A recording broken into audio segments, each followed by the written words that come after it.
All right, let's jump right in today. We're talking about the American Revolution, but not the battles or the generals or any of that. No, no. We are taking a deep dive into something a little different, right? Right. Yeah, we're going to be looking at the media landscape. The media landscape. Back then. Okay, and when we say media landscape in like the 1770s, what are we talking about? Well, really, it's newspapers. Newspapers. That was the media. Gotcha. So we're diving into the world of colonial newspapers and how they shaped the American Revolution. Yeah, and I think what's really fascinating is, we often think of media, the press, as this like impartial fourth estate, Right. reporting the facts. Right. But during the Revolution, it was anything but.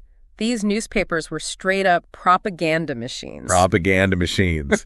Okay, so instead of just reporting, what was happening on the battlefield or in the halls of Congress, they were actively trying to influence public opinion. Okay, so how do they do that? I mean, what kind of tactics did they use? Well, they were masters of playing on people's fears and anxieties.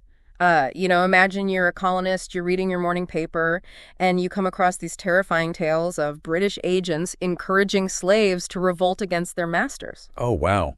I mean, that would strike a nerve, right? Absolutely. Slavery was already such a hot-button issue. A huge point of tension. And the idea of a massive slave uprising, I mean, that would have terrified people. That would have been terrifying, yeah.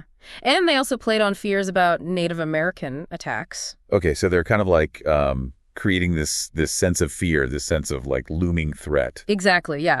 They were portraying these groups as enemies, as threats to the colonial way of life. They would use terms like merciless savages to describe Native Americans. Oh, wow. Yeah, really inflammatory language. Okay, so they're using this very loaded language, this very kind of fear-mongering language. Mm-hmm. But was this just like a few fringe newspapers doing this, or were the big players like the Founding Fathers involved in this as well? Oh, the Founding Fathers were very aware of this. All right. In fact, figures like George Washington, Thomas Jefferson, John Adams, Benjamin Franklin, they were all involved in shaping these narratives. Wow. Okay, so this wasn't just some underground movement. This was like a coordinated effort. Absolutely. They understood the power of media. They knew that to win this revolution, they needed to win the hearts and minds of the colonists. Okay, so they're essentially creating this us versus them mentality. Exactly, yeah. They're demonizing the enemy, making the British out to be this existential threat to the American way of life. And fear, as you said, is a powerful motivator. Oh, yeah. So could you give me an example of how they use this language to kind of dehumanize the enemy? Yeah, so instead of just calling slaves who might be swayed by British promises of freedom, potential allies or something neutral, they would use terms like domestic insurrectionists. Wow, that's pretty loaded.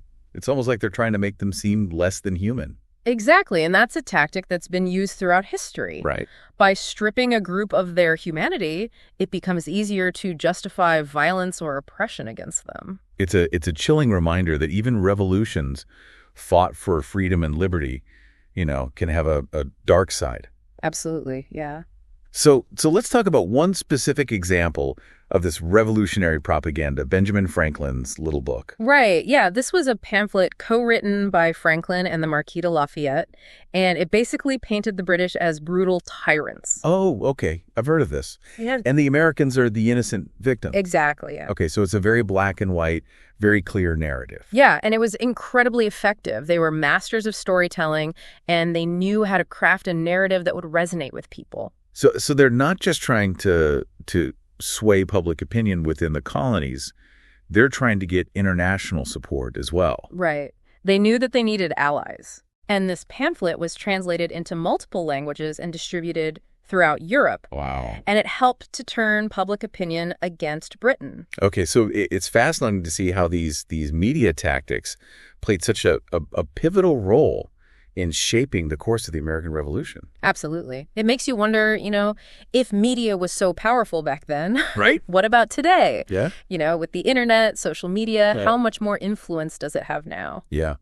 I mean, we've gone from a handful of newspapers to a 247 news cycle. Exactly. And a constant barrage of information online. Right. So that's a question for another day. But but before we go there, I think it's important to also note that this propaganda, it wasn't just about fear-mongering.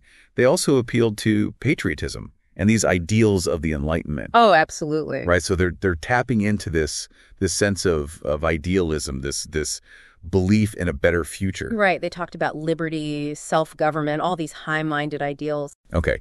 So it's not just, negative. It's not just fear. No. It's also this positive vision for the future. Exactly. Okay. So it's this combination of fear and idealism that really helped to unite the colonists. Yeah, it was a very effective strategy. Okay. This has been a really, really interesting look at the power of media in the American Revolution. Yeah. And I think it really challenges our understanding of this period in history. Absolutely. It shows that the revolution was more complex than we often think. Right. And it forces us to think about the role of media in our own time. Yeah. How are we being influenced? How are narratives being shaped? It's something we should all be thinking about all the time. Okay, well, let's take a quick break here. And when we come back, we'll delve deeper into those parallels between the media landscape of the American Revolution and the world we live in today. Sounds good. All right, so we spent that last section talking about how they used propaganda during the American Revolution. Right. But I'm really curious to hear what you think about the connections to media today.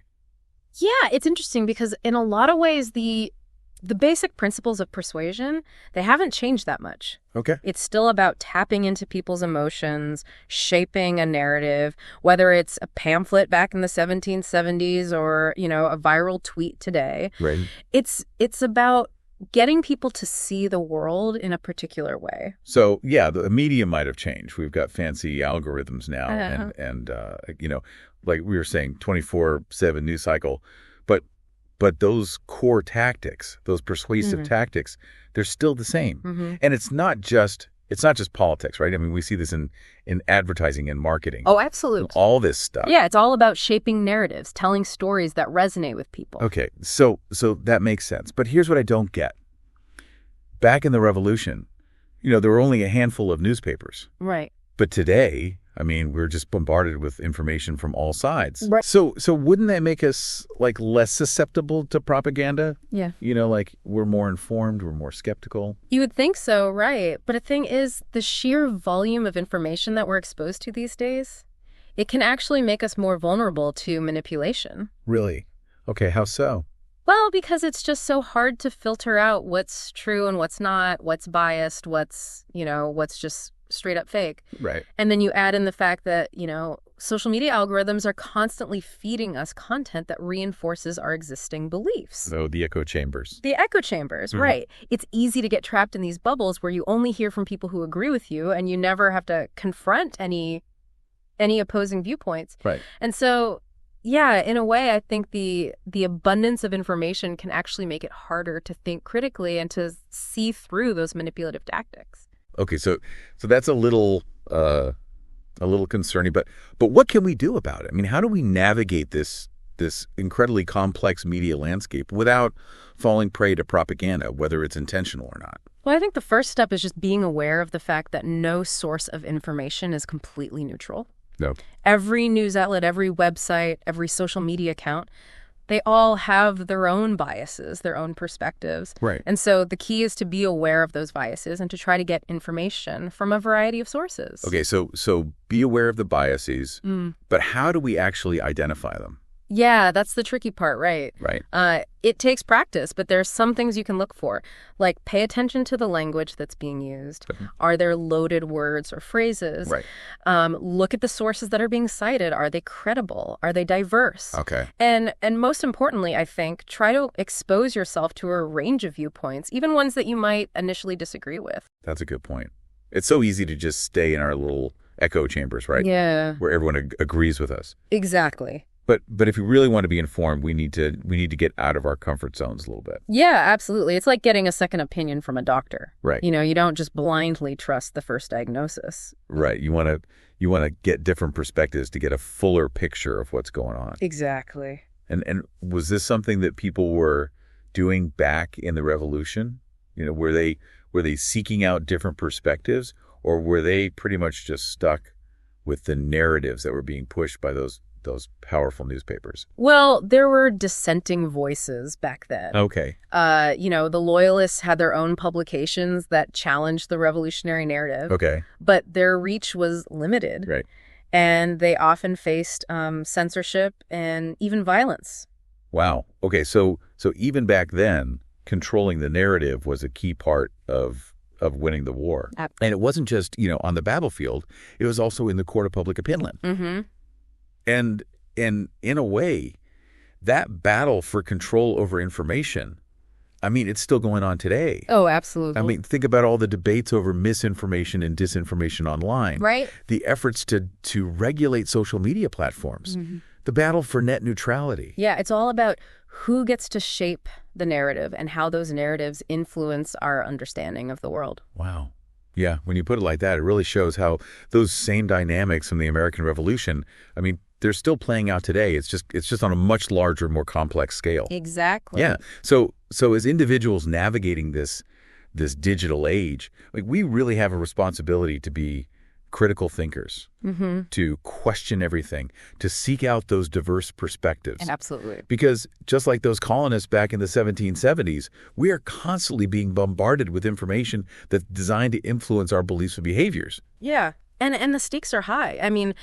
Our ability to discern fact from fiction, to think critically, to think independently, that has huge implications for our lives, both individually and as a society. Yeah. It's like we're all fighting our own little information wars, right? Trying to sift through the noise and find the truth. Exactly. And I think that's a great point to bring up, this idea that media literacy is not just some abstract concept. Right. It's an essential skill. Yeah.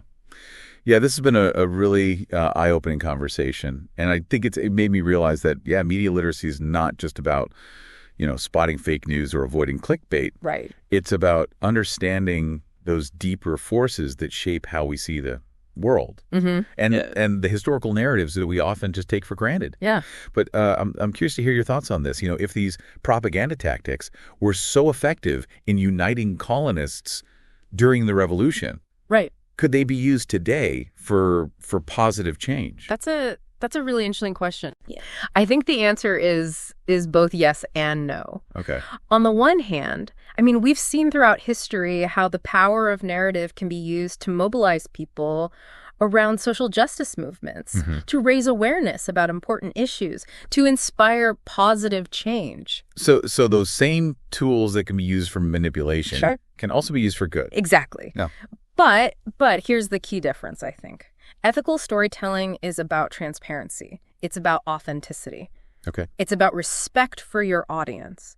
It's not about manipulating emotions or spreading misinformation to achieve your goals. So it's about using those persuasive techniques responsibly. Exactly. Ethically. Yes, and it's about recognizing that people are not just passive consumers of information. Right. They have agency, they can think critically, they can make their own decisions. Right. So ethical storytelling is about empowering people, not controlling them. That's a really important distinction. Yeah. It's not about, turning everyone into mindless followers. Yeah. It's about inspiring them to think for themselves. Right. And to act in ways that align with their values. Exactly. Yeah.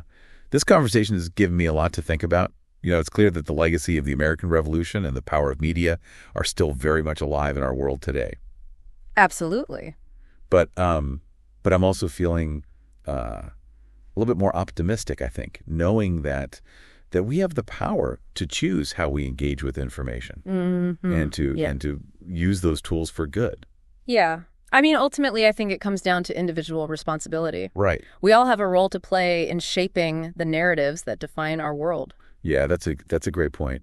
It's not just about, consuming information. It's also about creating it, mm-hmm. and sharing it responsibly. Exactly. Well, this has been a truly fascinating discussion. Mm-hmm. Thank you so much for sharing your expertise with us today. It was my pleasure. And to all our listeners out there, keep questioning, keep exploring, and keep diving deep into the world of ideas.